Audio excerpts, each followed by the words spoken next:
শরীয়তপুর নড়িয়া উপজেলার চামতা union chairman বাজার বিএনপির অস্থায়ী কার্যালয়ের শুভ উদ্বোধন অনুষ্ঠিত হয়েছে।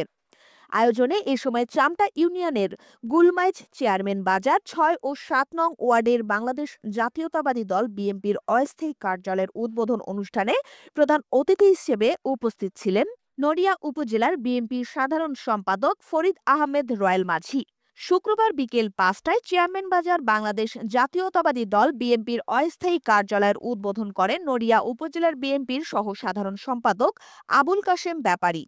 এ সময় চামটা ইউনিয়নের বিএনপির সিনিয়র সহসভাপতি বারেক খাকির সভাপতিত্বে ও চামটা ইউনিয়ন বিএনপির সহ সাংগঠনিক সম্পাদক আলী আশরাফ কাঞ্চন ফকির ও সৌদি আরব তাসলিস শাখার বিএনপির সাংগঠনিক সম্পাদক মোহাম্মদ আলী খানের সঞ্চালনায় অনুষ্ঠানে উপস্থিত ছিলেন নড়িয়া উপজেলা বিএনপির সিনিয়র সহসভাপতি মাস্টার শাহিন হাওলাদার, নড়িয়া উপজেলা বিএনপির সহ সাংগঠনিক সম্পাদক সোহাগ মাতবর, চামটা ইউনিয়ন বিএনপির সাধারণ সম্পাদক আক্তার হোসেন ব্যাপারী, চামটা ইউনিয়ন বিএনপির সহ সভাপতি ইকবাল মল্লিক, নড়িয়া উপজেলার যুবদলের সহ সাংগঠনিক সম্পাদক জসিম ব্যাপারী, চামটা ইউনিয়ন যুবদলের সিনিয়র সহ সভাপতি শাহিন বাড়ি সহ অন্যান্য নেতৃবৃন্দরা।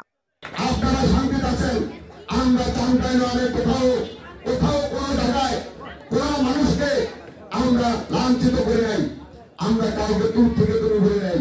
আপনারা শান্তিতে আছেন, শান্তিতে থাকেন। আপনারা আপনাদের পরিস্থিতি বোঝেন। শেখ হাসিনা জাদুঘরে চলে গেছে। শেখ হাসিনাকে আমরা গণভবনে জাদুঘরে পাঠিয়ে দিয়েছি। এই ৬ নম্বর ওয়ার্ডে কিভাবে বিএনপি আগামী জাতীয় সংসদ ইলেকশনে অগ্রণী ভূমিকা পালন করতে পারে এবং ধানের শীষের প্রতীককে বিজয়ী লক্ষ্য করার জন্য যে কাজগুলো করতে পারে এই ক্লাবে বসে দলকে উজ্জীবিত করবেন, সেই পত্র রেখে আমি আমার বক্তব্য শেষ করলাম।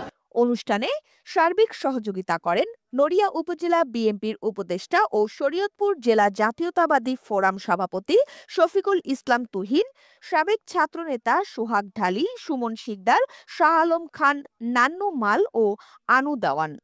আমরা যারা আছি অর্থাৎ বিএনপি এবং অঙ্গ সংগঠন, তাদের দায়িত্ব আছে অনেক। স্বাধীনতা অর্জনের চেয়ে স্বাধীনতা রক্ষা করা অনেক বেশি কঠিন। আমরা আজকে ছাত্র জনতা অর্থাৎ ছাত্রদের আন্দোলনের সাথে এদেশের জনগণ, বিএনপি, অন্যান্য সংগঠন সহ সকল দলের ঐক্যমত্যের ভিত্তিতে একটি আন্দোলনের মাধ্যমে এই ফ্যাসিস্ট সরকার বিদায় হয়েছেন। এই ফ্যাসিস্ট সরকার যে বিদায় হয়েছেন, এটার কৃতিত্ব শুধু একটি সংগঠন বা একটি গোষ্ঠীর নয়। এই কৃতিত্ব সকল এই দেশের সকল আপামর জনসাধারণ এবং সকল সংগঠনের। সুতরাং সেই বিএনপির সংগঠনের নেতা এবং কর্মী হিসেবে চামটা ইউনিয়নে যারা অবস্থান করছেন, তাদের অনেক দায়িত্ব আছে।